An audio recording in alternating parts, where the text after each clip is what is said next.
Hai, selamat datang kembali di ulasan.id. Dan pada episode kali ini ulasannya adalah sebuah air cooling atau biasa kita sebut HSF, yaitu Cryoric Air1 Universal. Seperti apa HSF ini?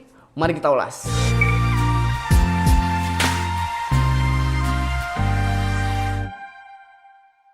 Sebelum kita ulas lebih lanjut, gue mau kasih tahu dulu kalau Cryoric Air1 Universal ini berada di harga 1 juta rupiah. Cukup oke dari segi budget karena nggak kemahalan dan nggak bisa dibilang murah juga sih. Tengah-tengah lah ini harganya. Lanjut ke ukuran dari Cryoric Air1 Universal ini. Bisa dibilang HSF ini HSF yang punya ukuran jumbo.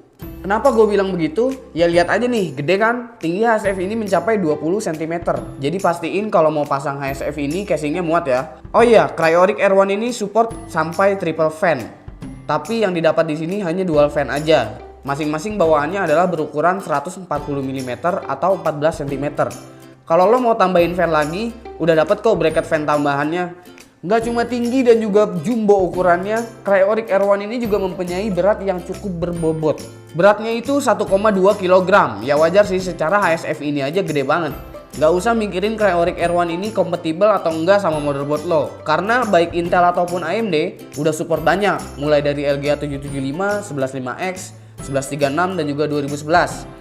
Juga AM series ataupun FM series untuk AMD. Dengan ukuran yang sebesar ini lo nggak perlu takut kalau HSF ini bakalan mentok sama RAM lo atau ngeganggu slot dari memori lo.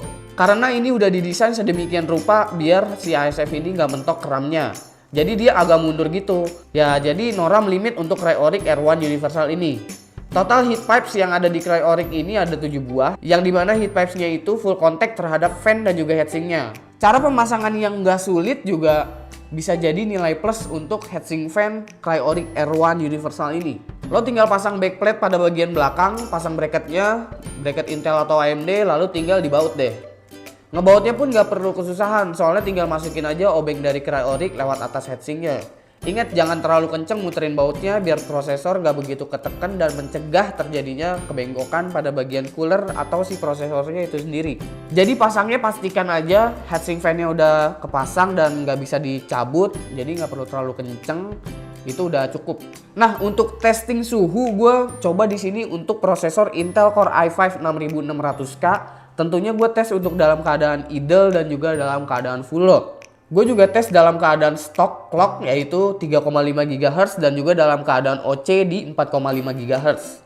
Gue tes pada AIDA 64 Extreme untuk CPU stability test dan juga MSI Combustor untuk CPU burner. Dari hasil kedua tes software ini hasilnya hampir sama dan gue bisa bilang ini bener-bener adem banget untuk sebuah heatsink fan. Untuk stock clock dalam posisi idle kita mendapatkan 24 derajat Celcius untuk Cryoric Air1 Universal ini. Sementara dalam posisi full load kita mendapatkan 51 derajat Celcius dalam posisi stock clock. Dan untuk dalam keadaan OC di 4,5 GHz, idle-nya kita dapat 31 derajat Celcius dan full load-nya adalah 63 derajat Celcius. Dan gue bisa menilai bahwa heatsink fan Cryoric Air1 Universal ini worth it banget untuk dibeli. Oke, jadi gimana menurut lo Cryoric Air1 Universal ini? Silahkan komen di bawah sini untuk kasih pendapat lo mengenai HSF ini. Atau lo bisa kasih saran untuk video ulasan selanjutnya. Jangan lupa like, share juga ke sosmed kalian, dan jangan lupa untuk subscribe karena dengan subscribe lo gak bakalan ketinggalan update video dari ulasan.id. Oke, segitu aja dulu video ulasan kali ini. Gue Subki dan sampai jumpa di video berikutnya.